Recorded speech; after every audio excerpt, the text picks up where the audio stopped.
Featherweight action coming your way. Back to the mixed martial arts as we have Edward Romero making his way to the cage. Professor Jason Solis working his corner from Texas Third Coast MMA, so you know he's well prepared. Yeah, that's Mike Garza. I think the announcer made a mistake. My goodness. It's okay though. Yeah, Mike Garza right here making his way to the Elevate FC cage right here. You know, we did a lesson back in the day too together. He pulled up on me for a private lesson, Mike Garza, back in his early amateur career, you know what I'm saying? So I'm really excited to see how he's gonna perform tonight against Edward Romero, you know what I'm saying, in this featherweight bout.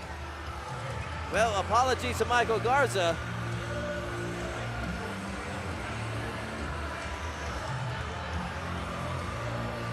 As he gets the final touches.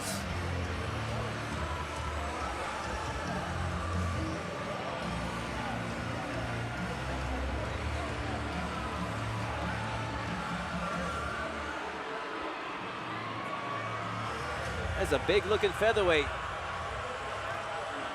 Yeah, we'll see tonight what his strategy is that he imposes against his opponent, Edward Romero. See if he goes for the stand-up game or if he chooses to go for the grappling game tonight. And he is ready for action.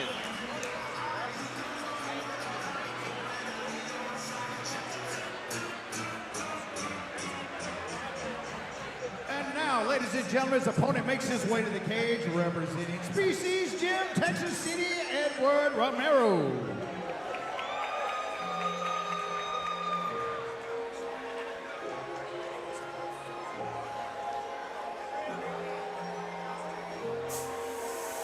And here we have Edward Romero. Let's take a look at the tail of the tape for this fight.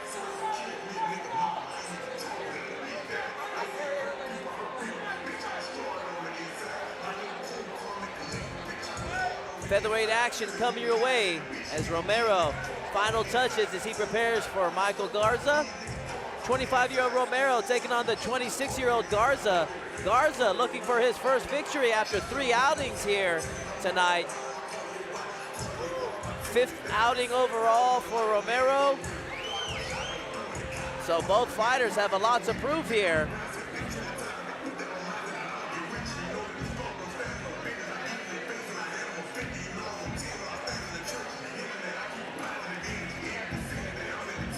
Don't forget, guys, our main event, Marco Esparza taking on George Regalado in a 5-round championship matchup.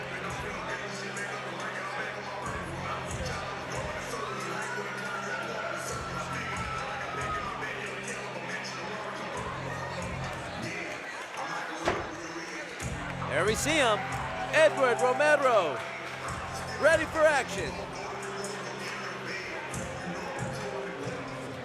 Yeah, this fight looks like it's going to be a slugfest for sure, in my humble opinion. All right, ladies and gentlemen, our 10th fight of the evening is being brought to us by Lone Star Injury Attorneys. This fight's scheduled for 3 rounds of 3 minutes each in the featherweight division. Introducing first on my left, fighting out of the blue corner. He stands 5 feet 8 inches tall, weighing at 145 pounds. Looking for his first win this evening and fighting out of El Campo, Texas, Michael Garza. Look at these guys not breaking eye contact from each other. Across the cage on the right, Bugging. fighting out of the red corner. He stands 5 feet 8 inches tall, weighing at 144 3/4 pounds. His record stands 1 win against 3 defeats. Fighting out of Clue, Texas, Edward Romero. Referee in charge of the action, Jeff Retro. Yeah, Edward Romero, go ahead, Ricky. No, I'm saying a comment on what you said, AJ, you know what I'm saying? The energy, and then they're staring down at each other, you know what I'm saying? And that's why I say I think this one's gonna be a real slugfest, and these dudes are about to throw down right here. The energy. Who wants it more? Romero coming out, southpaw stance. Garza in the conventional. Garza hungry for that first victory after 3 outings. He's got this roundhouse kick to the body right there from Romero, and then the low kick downstairs. Man, you can hear the thud of that kick throughout the arena. Romero in on the body lock.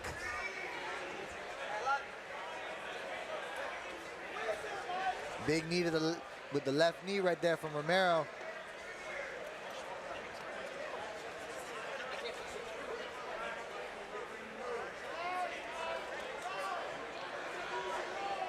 Romero really using that clinch right here with the right underhook.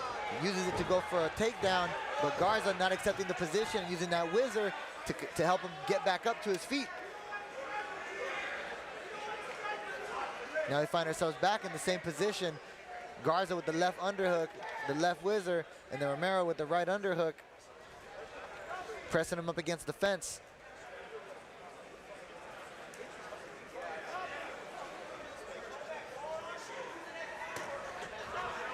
Now right here in this situation right here, Garza right here, he could use that left arm to pummel and reverse the position, and that's what he does right here. But then Romero uses his right arm to reverse and pummel right back again to switch the position again. On this wall, a lot of physicality right here, a lot of lactic acid buildup in this clinch work. Garza was trying to get some separation there, but Romero having none of it. Yeah, he is staying right on him, man. Yeah. Garza pushed his hand right into his face, and he couldn't back his head off of him. Yeah, in these positions right here, this is where you're using the technique, the wrestling technique, the clinching technique, you know what I'm saying? And then as well, all the muscles and the physicality being really worked right here in these squeezes, you know what I'm saying? A couple good knees to the body. Another knee to the body from Romero, and then some left uppercuts, left hooks. And he's just working the body here when he's staying in tight. Big sigh of relief there from Garza after getting out of that off the wall there. Right hand, left hook lands for Garza right there. Oh, right big hand again. Once again, as you're saying, Ricky. Ooh. Romero tries to close the gap and get a body lock again. Has about 30 seconds. Yeah, Garza needs to avoid these situations. This is clearly a place he's not super comfortable, and a place where Romero really wants to be. Oh, man. Romero's being very physical right here. Now he's looking to wrap up the neck right here, going for a guillotine. Is Romero. Does he Garza's gonna have to address the grip and fight those hands. 10 seconds left in this round. Good defense there from Garza. But I think even the downside of that was pretty minimal because it was so late in the round, and you know, it feels like he's already kind of locked up the round, so it felt like maybe he could go for that guillotine. Didn't work out, but no harm, no foul that he was able to get up. You say, who would you give that round to? Oh, I give it to Romero. For yeah, sure. yeah. With the wall pressure, the punches on the wall, going for and the body more. work, man. A lot of good body work against the cage. Yeah, he was working the knees and the punches with the left arm, you know what I'm saying? And then one more little guillotine at the end as well, one guillotine attempt, you know? I'd have to agree with you, AJ.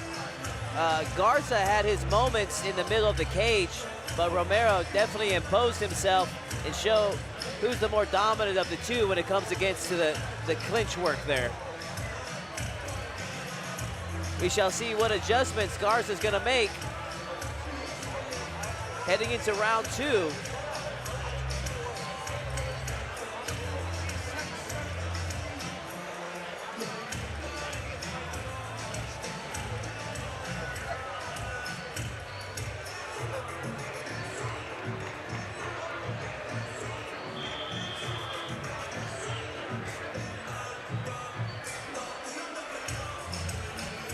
Let's see what adjustments both fighters make.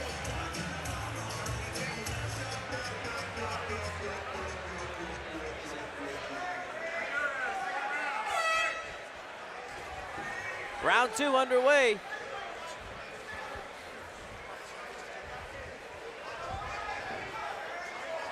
Head movement up from the outside right here from Romero. Goes for the left overhand into the clinch again to create these clinch scenarios. You know, he found success in it in the first round, so I'm not surprised that Romero goes right back to it again, find what's working for him, and then just keep going back to it, trying to add on from there. Then for Garza right here, he got the left underhook, preventing him getting his back taken, letting his opponent get around him. Now he's just gonna have to keep pummeling, little pummel work, pushing on the face, looking for the left underhook as he tries to keep reversing these positions in these wrestling clinches.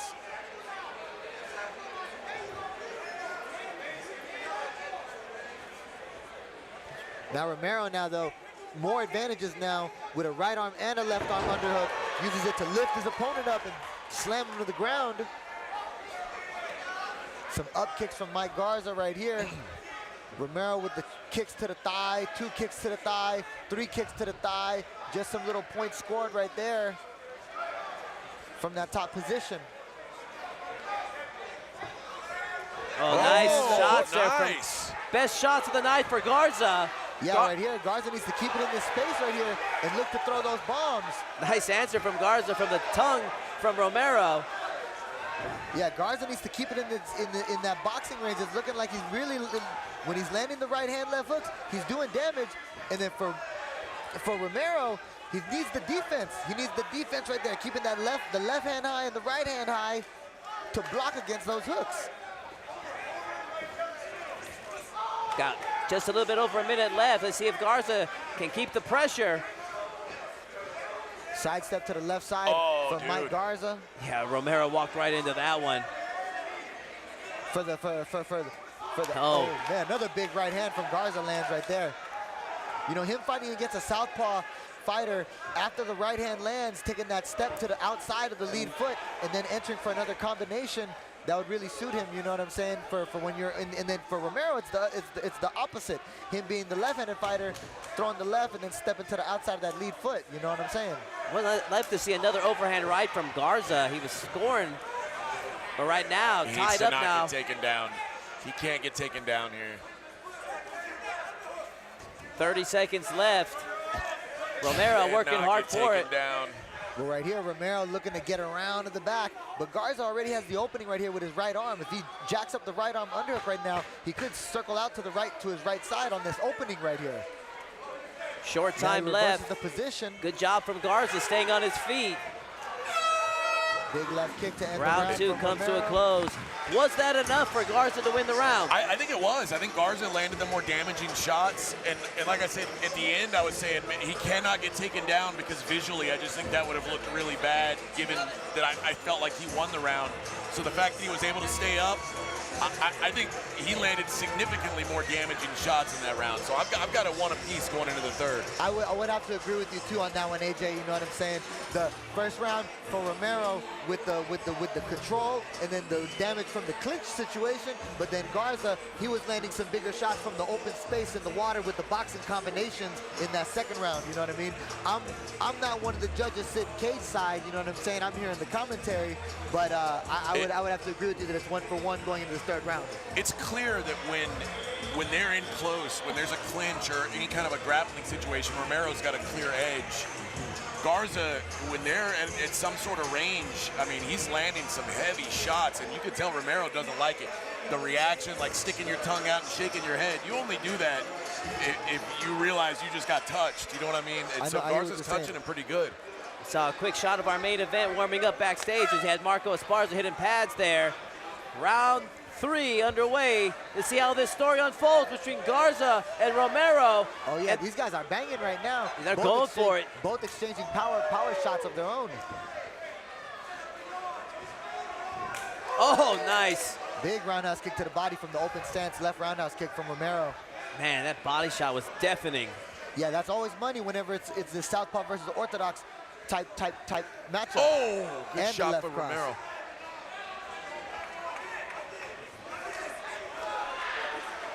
Oh yeah, these guys, they're trading now. Who wants it more? Edward Romero and Michael Garza. They are throwing down here tonight in the cage here at Elevate Fighting Championship. Right hand, left hook, right hand from Garza.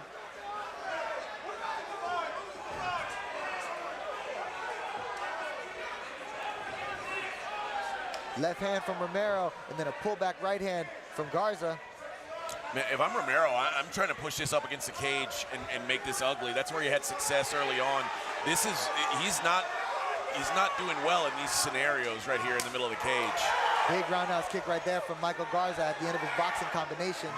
This is what Garza needs. He needs to double up on his output right now.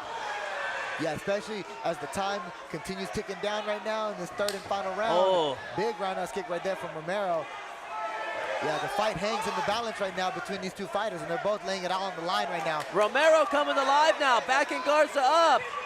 Oh yeah, these guys are scrapping for sure. Now we're in a clinch situation again. We are approaching the final minute. between Romero and Garza. And Romero there bullies Garza down to the mat. Garza's got to get up, man. Yeah, he said he's gonna steal this round with this. He said that's a uh-oh. He said that's a uh-oh for Garza, but that's a ooh-wee for no Romero, doubt, you know what man. I'm saying? So it's like, you know, that's how the fight goes. And a big takedown right here for Romero as he's looking to control that top position. You know what? But Garza working right back up to his feet. But another mat return right here for Romero. Yeah. These guys are fighting. Some ground and pound right here just to keep scoring in these top positions will help Romero. I was going to say that. Put some points on the board. Romero's not doing anything with this. I'd like to see him land some shots. Garza works back up to his feet. Romero in the clinch with the right arm underhook. Just under 30 seconds left. If either fighter lands something big, they can swing the round. Yes, sir. I would agree with you right there. Some knees to the thigh from the inside. A knee to the body from Romero. And then some more punches on the dirty boxing. Nice way to finish for Romero. These guys are swinging. Oh, that probably sealed the deal for Romero. And Edward Romero and Michael Garza go the distance here tonight at Elevate Fighting Championship. I think Romero closed the show the way he should. Likely swung the round in his favor. Great scrap between these two fighters for sure. Yeah, I would have to agree with you, Todd. I think in the third round right there, that final minute, final 30 seconds, the last throw and the last couple of punches with the last takedown would probably get Romero the final decision, you know what I'm saying? I think the takedowns in round 3 visually is just going to be what swings this fight. We saw some early success in round 3 from Garza, landed some big shots, but like I was saying, Romero had to get back to these grappling, had to make it kind of a more of a grimy fight, and getting those takedowns, I think that's going to seal the deal for him. It's going to be interesting to see what the scores are. There was one judge where we saw a pretty unanimous shutout in some of the fights that was scoring the fight 29-28. Curious how they saw this fight. So yeah, we'll see what the judges have to say about it too. You know what I'm saying? Yeah, and shout out. Shout out to both these fighters. You know what I'm saying? Great fight between them. They both really left it all inside the cage tonight. Whoever won that fight, it's going to be a 29-28. We shall see. We're going to make this one official.